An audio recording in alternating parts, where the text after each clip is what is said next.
Police, the public, and city agencies, the CAPS partnership that makes neighborhoods safer. I'm Peter Carl, and this is Chicago Crime Watch.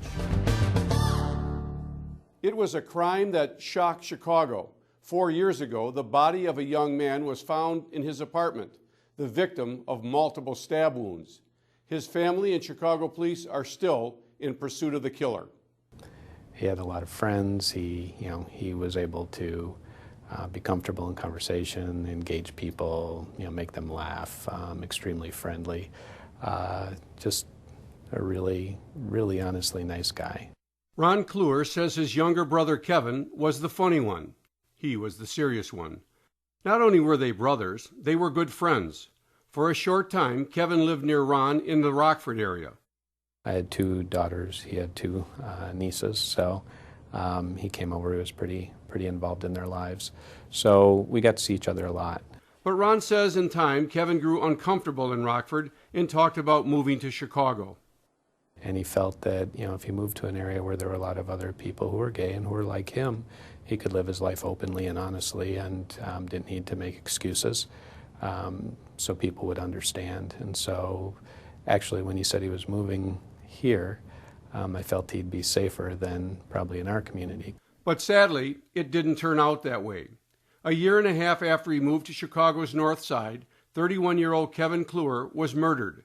Detective Tom Johnson recounts the case. The victim of this case, Kevin Kluwer, was frequenting bars on North Halsted Street back in 2004 in March.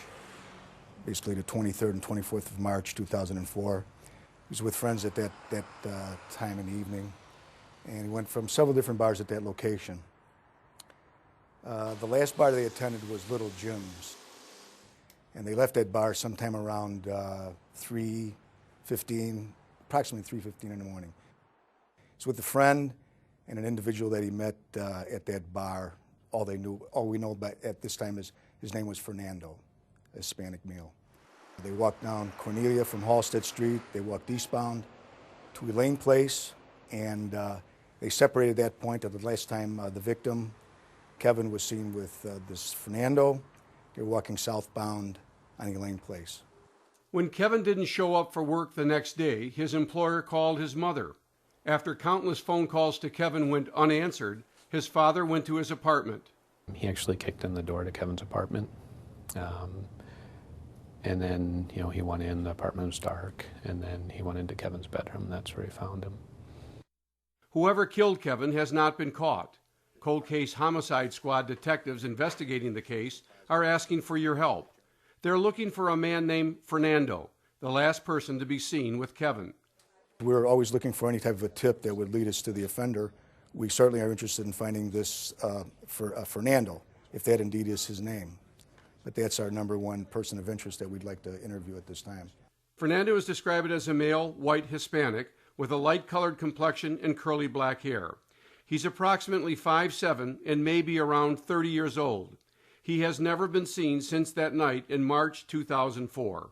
We haven't been able to interview him.